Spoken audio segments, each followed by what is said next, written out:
Pleasant good afternoon, brothers and sisters. I stand to give my portion to the Budget 2023 debate so that the people of the Cooperative Republic of Guyana can be able to understand that the budget is presented for all people. What we have been observing that there are situations since 2020 that dictate us to understand that some communities and some areas are more privileged and fortunate than others.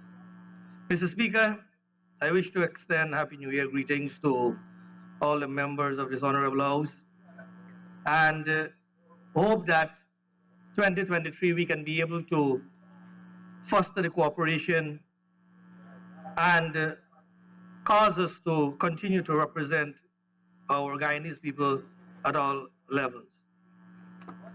I wish to say that the affairs of the nation is not at the state in which we want it to be, and more so, the people of East Berbice Quarantine are expecting more since 2022. There is much room for communication, Mr. Speaker, more consultation, more linkages between members of the two sides, and the ministers and MPs of the government must realize that revenues of this nation belongs to all Guyanese. And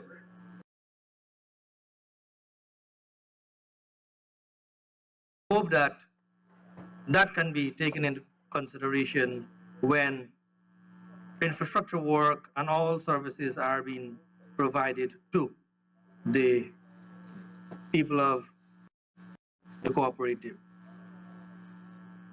Mr. Speaker, I bring facts from the county of Berbice, and more so to be specific, East Berbice Quarantine Region number 6. There are many services agencies that are not providing services up to standard, and we were hoping that Budget 2023 will bring more to the people of this region. Mr. Speaker, the people of Berbice Quarantine deserve more.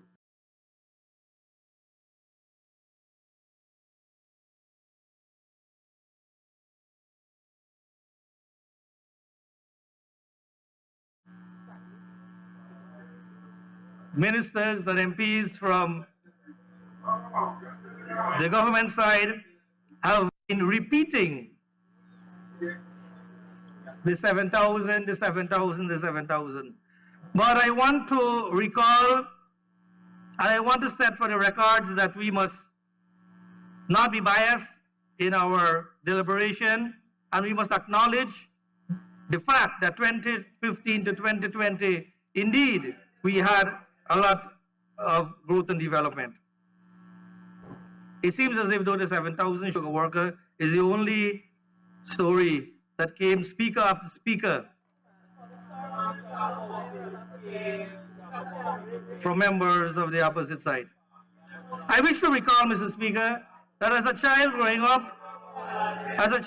up in East Quarantine, Berbice, I went to New Amsterdam passport office as a child and got my first passport here. And then when the government changed in 1992, Mr. Speaker, that office was closed. For 23 years, the people had to travel to Georgetown to get a passport. And these are the facts that the PPP must bring out as well. They were in government and they closed the passport office in New Amsterdam. 2015 came APNU, AFC to the government, and a passport office was built for the people of Berbice. We are hoping that in 2023 budget, a passport office will be built for Region 5 and all the other regions of this country, and not centralize it so that people do not centralize it so that the people will have to travel to Georgetown. Mr. Speaker, all Berbicians require the services. And we must not come to this honorable house and say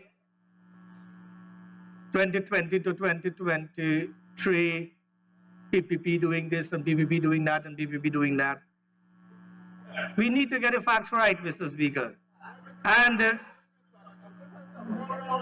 Mr. Speaker, I wish to say that a team of ministers, MPs, and parliamentary staff went to visit some health facilities in Region 6. And to begin with, the model health center for this country comes from Port Brant. It is not a government alone initiative, it's the people as well as the government that established this health center that is second to none in Guyana. And we were very much pleased with what was happening there. Then we went to the Fort Kanji psychiatric hospital, Mr. Speaker. And it was brought to the attention of the team that the sewage system there is overflowing. Mr. Speaker, it was brought to the attention of the Honorable Dr. Mahadev and Dr. Vindi. And Mr. Speaker, to date, more than 6 months, that was not fixed. So when we come here and we try to paint a different coat to what really is happening, we need to get the facts right. Mr. Speaker, for health in the region, the people of East Bank, Berbice, were suffering for 23 years without health facilities. Dr. Mahadev, the honorable member, would know that once a week a team would go down to East Bank. But Mr. Speaker, coming of the APNU AFC to government 2015 to 2020, a new health facility, health center, was commissioned in East Bank, Berbice.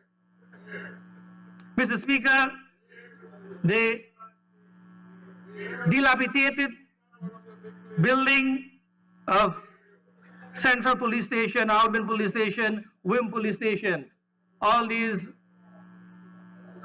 buildings were in a very, very bad shape.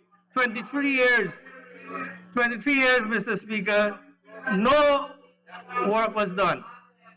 Thanks to the leadership of the APNU AFC, Central Police Station was constructed. A new police station in New Amsterdam. Mr. Speaker, Albion Police Station, brand new, or new brand, whichever you want to say. Mr. Speaker, Springlands, 51, Flatbush, and we come here to say nothing was done under APNU AFC.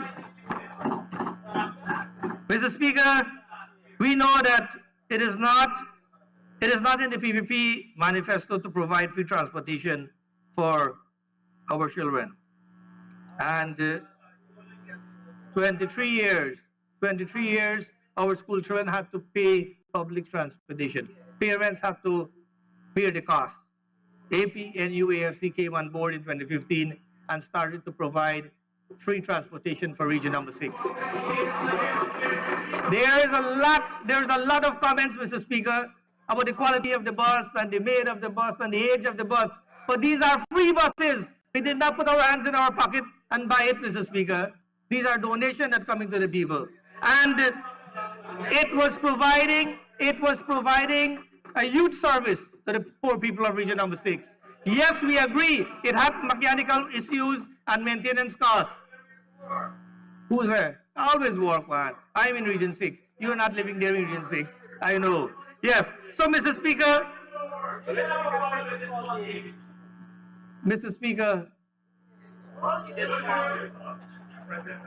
government, APNU, the PPP came into office. And because the bus at the top marked David G. That was removed. We don't have a problem with that. We don't have a problem if you want to change your color as well. But what we want is that you increase and expand that service because of the pressure. Because of the pressure of the people of East Berbice quarantine, we see now that the PVP is falling to it and they are expanding that service. Mr. Speaker, it is a good cause. And I will commend the PVP for purchasing new buses with the aisle money. I want to commend the PVP for purchasing new buses with the taxpayer money. Because, Mr. Speaker, this is a service for the people. Mr. Speaker, services to the people of Oriala, Baracara, land and registry building environments, GCOM office at WIM, GRA building in Amsterdam.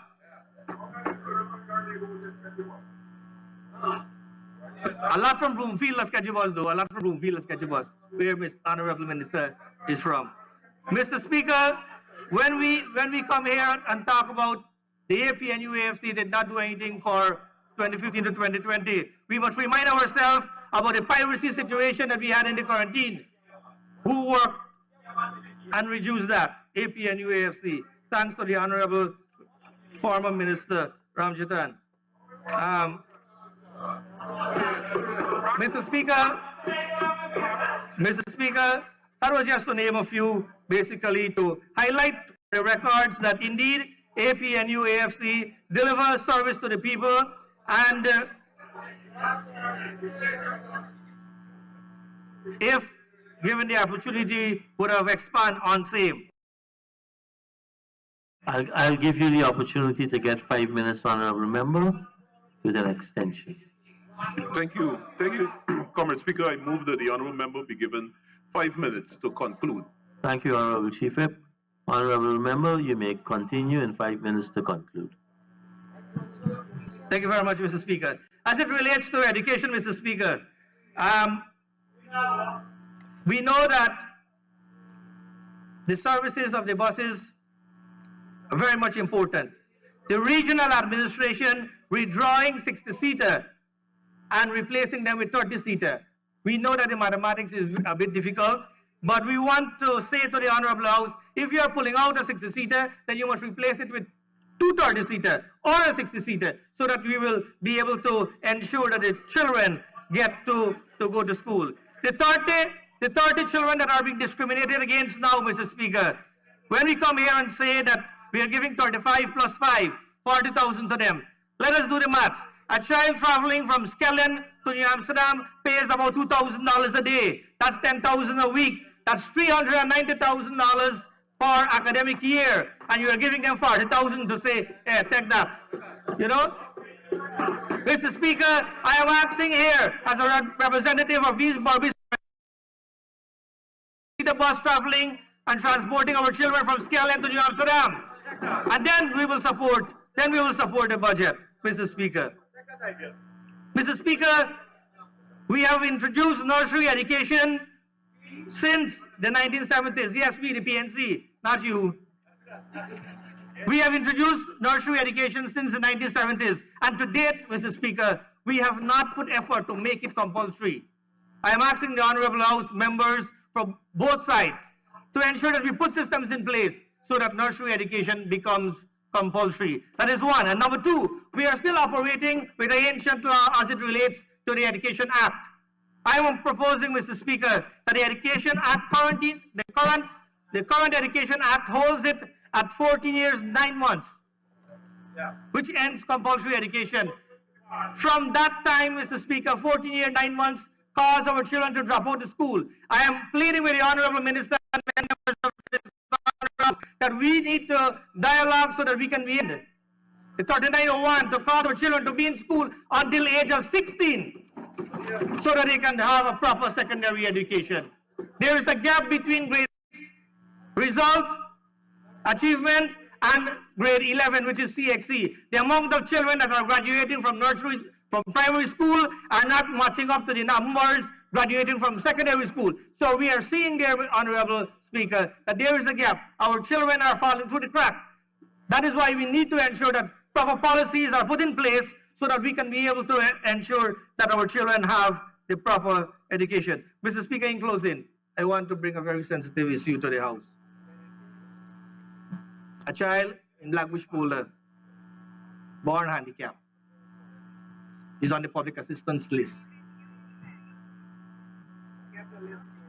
But when the 100,000 was given, a child didn't receive it. I made representation to the relevant authorities, and up to today, right? I am saying, honorable members of this House, we need to ensure that the services of the people are given to them. I try to raise it. I raise it with the honorable minister, supplied pictures and all the information. But it is, I'm saying to all of us, let us ensure that we good. Mr. Speaker, finally, there is a lot of talks about the Guyana Technical Training College at Port Morant that is to be built for hospitality training and all training for the Cooperative Republic. And I want to say for the records, it is proven that works are being done on this spot, which is an old cemetery, and our slave and indentured servants are buried here. We are appealing to the relevant authority to ensure that this cease immediately, because we cannot permit the PPP or any administration to dig up a cemetery and say that is development work. These are the ancestors from the community. The first set of people who went there at Bongyard were buried there, and it is indicating to us that proper assessment was not done by the government to ensure that a proper piece of land is being done. Mr. Speaker, as it stands, if the budget remains as it is, then I am having difficulty supporting same. Thank you very much.